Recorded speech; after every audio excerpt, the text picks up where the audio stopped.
में और जीने की चाहत न होती अगर तुम न होते, अगर तुम न होते।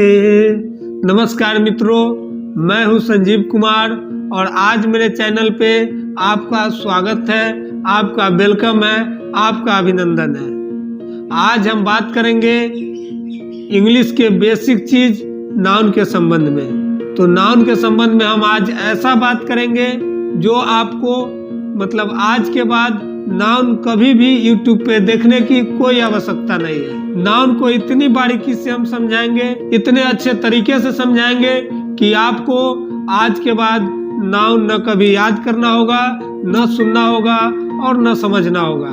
क्योंकि आज मैं जो तरीका से समझाऊंगा, आज मैं जो फार्मूला से समझाऊंगा वो आपको यहाँ पे पूरा सेव हो जाएगा। तो आइए स्टार्ट करते हैं, बोर्ड की ओर ले चलते हैं आपको। सबसे ऊपर लिखा हुआ है नाउन। नाउन को हम बोलेंगे संज्ञा। संज्ञा किसे कहते हैं, यानी कि नाम किसे कहते हैं। सब लोग शुरू से पढ़ते हुए आए हैं। Noun is a name of a person, place और थिंग। यानी कि पर्सन यानी कि कोई व्यक्ति, प्लेस यानी कि कोई जगह, उसके बाद थिंग यानी कि वस्तु। दोस्तों इस संसार में है क्या, बस यही तीन चीज तो है और कुछ नहीं है। आप देखो इधर उधर, बस यही तीन चीज मिलेगा आपको, व्यक्ति, जगह या वस्तु। ये छोड़कर और कुछ मिलेगा ही नहीं आपको।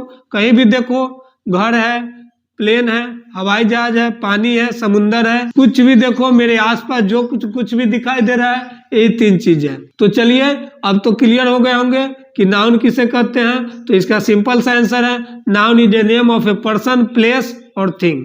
मतलब व्यक्ति, जगह और वस्तु को हम संज्ञा कहते हैं। चलिए अब समझते हैं how many parts of noun. Noun के कितने प्रकार होते हैं। There are 5 types of noun. कौन कौन सा टाइप्स है भाई। तो number 1 common noun, number 2 proper noun, number 3 collective noun, number 4 material noun, number 5 abstract noun. चलिए अब तो हम इंग्लिश में जल्दी जल्दी बोल दिए, इसका हिंदी क्या होगा। तो हिंदी कॉमन नाउन यानी कि जातिवाचक संज्ञा, प्रॉपर नाउन यानी कि व्यक्तिवाचक संज्ञा, कलेक्टिव नाउन यानी कि समूहवाचक संज्ञा, मटेरियल नाउन यानी कि द्रव्यवाचक संज्ञा, एब्स्ट्रैक्ट नाउन यानी कि भाववाचक संज्ञा।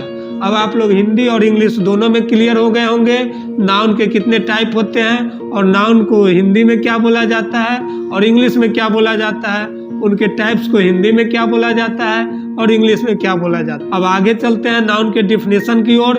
क्या डिफिनेशन है आइए देखते हैं। नाउन के किसी भी पार्ट्स का डिफिनेशन इतना आसानी से बताऊंगा और इतना इजी वे में बताऊंगा कि मैं आपसे गारंटी लेता हूं आप कभी भूलोगे नहीं। बस ध्यान से देख लो। यदि हो सके आपका ध्यान मोबाइल पे है, अभी आप मोबाइल देख रहे हैं, मोबाइल पे नजर है और ध्यान आपका कहीं और, तब फिर नहीं आ पाएगा। लेकिन अगर आप ध्यान से देख रहे होंगे और ध्यान से सुन रहे होंगे और आपका माइंड कॉन्सेंट्रेट होगा तो इस बात का मैं 100% गारंटी ले रहा हूं कि आप इस वीडियो के बाद नाउन क्लियर हो जाएंगे। तो चलिए अब चलते हैं आगे। Common noun. कॉमन नाउन वह होता है जो जाति का बोध कराता है। जैसे आपको हम बताएं कुत्ता, बिल्ली, बाघ, शेर, हाथी, गधा, बैल, ये कॉमन नाउन होगा? नहीं, कॉमन नाउन नहीं होगा। पूछिए क्यों नहीं होगा। क्योंकि ये तो हम एक एक नाम बोल दिए। हम बोले क्या थे, पूरा जाति का बोध कराता है। तो क्या होगा कॉमन नाउन। कॉमन नाउन होगा जानवर। एक जानवर है, एनिमल है, जो अभी जो कुछ भी नाम आपको हम बोले हैं वो सब एक जानवर है। तो जाति का बोध कराता है, वो होगा कॉमन नाउन। क्लियर। अब चलिए आगे चलते हैं। नेक्स्ट है प्रॉपर नाउन। प्रॉपर नाउन का हिंदी क्या बताए थे हम, व्यक्तिवाचक संज्ञा बताए थे जिसमें किसी एक का बोध हो। अभी तो आपको हम बताए हैं थोड़ा देर पहले, कुत्ता, बिल्ली, बाघ, शेर, हाथी, घोड़ा, बकरी, वो प्रॉपर नाउन होगा। कॉमन नाउन एनिमल होगा और प्रॉपर नाउन वो होगा जैसे यहाँ हम कुछ एग्जाम्पल भी आपको लिखे हुए हैं, कैट, लायन, काऊ। इस तरह का और भी एग्जाम्पल है। इसी तरह एक और एग्जाम्पल लेते हैं, जैसे फ्रूट। फ्रूट प्रॉपर नाउन होगा? नहीं। मैंगो, बनाना, गाभा, पाइनएप्पल, पपाया, पोमोग्रेनेट, लीची, जैक फ्रूट, ये सब होगा प्रॉपर नाउन। जैसे आम, केला, कटहर, बरहर, ईख, अमरूद, आलू, सतालू, सब होगा प्रॉपर नाउन। तो मेरे हिसाब से आप लोग क्लियर हो गए होंगे प्रॉपर नाउन। अब चलते हैं कॉलेक्टिव नाउन। दोस्तों कॉलेक्टिव नाउन जो है वो कॉलेक्ट वर्ड से बना हुआ है। कॉलेक्ट मीन्स क्या होता है आप सब लोग जानते होंगे। कॉलेक्ट मीन्स इकट्ठा करना, कॉलेक्ट मीन्स जमा करना। तो कॉलेक्टिव नाउन का मतलब समझ गए होंगे। और नीचे भी यहाँ लिखा हुआ है समूह का बोध हो, किसी समूह का बोध हो, यानी कि किसी भी चीज को आप कलेक्ट करके एक जगह ले आए तो उसे कलेक्टिव नाउन बोल दोगे आप, जिसमें पूरा समूह का बोध हो। जैसे आप जाओ एक बगीचा में, वहां से फल तोड़ लो, टोकरी में डाल दो, अब उसको लेके आ जाओ, आप वो कलेक्ट कर लिए तो कलेक्टिव नाउन होगा। आप कहीं चले जाओ फूल के बगीचा में, एक टोकरी लेकर उसमें फूल तोड़कर डाल दो, उसमें गुलाब के फूल तोड़कर डाल दो। 5 पेड़ है, 5 पेड़ पर से आप फूल तोड़े, 10-10, 20-20 फूल तोड़कर डाल दिए तो वो सब कलेक्ट हो गया, वो आएगा कलेक्टिव नाउन। तो अब क्लियर हो रहा होगा, शायद आप लोग समझ रहे होंगे। चलिए तो अब आगे चलते हैं। Material noun. मटेरियल नाम तो आ रहा है, इसी से समझ गए होंगे। मटेरियल क्या होता है? आप घर बनाते हैं ना, मटेरियल लाते हैं ना, क्या लाते हैं मटेरियल? घर के जो ठेकेदार होते हैं वो आपको बोलते हैं मटेरियल ले लीजिएगा।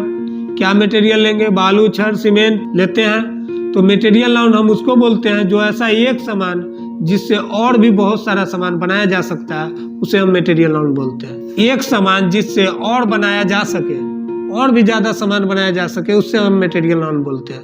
जैसे आप दूध, मिल्क से आप कितना कुछ बना सकते हो, काफी कुछ बना सकते हो, तो मिल्क मटेरियल नाउन है। तो जैसे आप मिट्टी से कितना कुछ बना सकते हो, तो मिट्टी मटेरियल नाउन है। जैसे सोना, गोल्ड से कितना कुछ बना सकते हो, गोल्ड मटेरियल नाउन है। उसके बाद पानी से आप कितना कुछ बना सकते हो, तो पानी मटेरियल नाउन है। शायद क्लियर हो गया होगा, शायद नहीं बल्कि 100% आप लोग क्लियर हो गए होंगे। चलिए अब last but not the least, last चलते हैं एब्स्ट्रैक्ट नाउन। एब्स्ट्रैक्ट नाउन को हम लोग बोलते हैं भाववाचक संज्ञा। एब्स्ट्रैक्ट नाउन हम उसे कहते हैं जो भाव को प्रकट करता हो। एक और ध्यान देने वाली बात है कि एब्स्ट्रैक्ट नाउन जिसे हम लोग न छू सकते हैं और न देख सकते हैं, इस चीज को भी ध्यान में रखना होगा, वो एब्स्ट्रैक्ट नाउन कहलाता है। दोस्तों एब्स्ट्रैक्ट नाउन भाव को प्रकट करता है, ना उसको आप देख सकते हो ना सुन सकते हो। अब पूछो कैसे? मैं दुखी हूं, आप देख सकते हो? नहीं देख सकते हो ना, तो एब्स्ट्रैक्ट नाउन है। वह गुस्से में है, आप गुस्सा को छू नहीं सकते हो, वो एब्स्ट्रैक्ट नाउन है। और वो भाव प्रकट कर रहा है, उसको आप छू नहीं सकते हो न देख सकते हो, लेकिन वो एब्स्ट्रैक्ट नाउन है। उसी तरह और एग्जाम्पल है ऑनेस्टी, ईमानदारी को आप अंदर से देख सकते हो, अंदर जाकर नहीं ना, न छू सकते हो, लेकिन एक भाव प्रकट हो रहा है तो उसे हम एब्स्ट्रैक्ट नाउन बोलेंगे। शायद अब आप लोग क्लियर हो गए होंगे। तो बहुत से स्टूडेंट्स का डिमांड था पार्ट्स ऑफ स्पीच का सेशन लेके आए, तो मैं पार्ट्स ऑफ स्पीच का सेशन लेके आया हूँ। पार्ट्स ऑफ स्पीच के जितना भी पार्ट्स है, noun, pronoun, verb, adverb, adjective, preposition, conjunction, interjection, वो सब को मैं बारी बारी से वीडियो के माध्यम से लेकर आऊँगा। आज के वीडियो में नाउन का पूरा डिटेल लेके आया, फिर नेक्स्ट वीडियो में मैं प्रोनाउन का लेकर आऊँगा, उसी तरह सभी का लेकर आऊँगा, फुल पार्ट्स ऑफ स्पीच का लेकर आऊँगा। दोस्तों इंग्लिश सीखने में सबसे मेन और अहम रोल होता है पार्ट्स ऑफ स्पीच का। तो इस पर आप लोग कमांड कर लिए, इस जड़ को मजबूत कर लिए, तो उसके बाद आपको इंग्लिश आपके लिए बहुत आसान हो जाएगा। देखिए मुख्यतः इंग्लिश 2-3 तरीके से सीखा जाता है। पहला, या तो आपका जन्म ऐसा जगह पे हो जहाँ का भाषा है इंग्लिश, हर लोग इंग्लिश का यूज कर रहे हैं। नहीं तो दूसरा, या तो आप ऐसे जगह पे है जहाँ का माहौल इंग्लिश का, माहौल यानी कि आपके मम्मी पापा, भाई बहन, जो भी गार्जियन मेंबर है, सब इंग्लिश में बातें कर रहे हैं, वहाँ पे आप इंग्लिश सीख लोगे। नहीं तो तीसरा और लास्ट, आपके अंदर खुद का जज्बा है, आपको खुद में सीखने की इच्छा है, दृढ़ संकल्प शक्ति है, तो आप इंग्लिश सीख सकते हो। वो कैसे?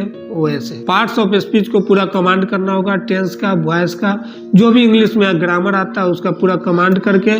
तो आप कभी हिम्मत नहीं हारना, कभी मायूस नहीं होना, क्योंकि हम हैं आपको इंग्लिश सिखाने के लिए।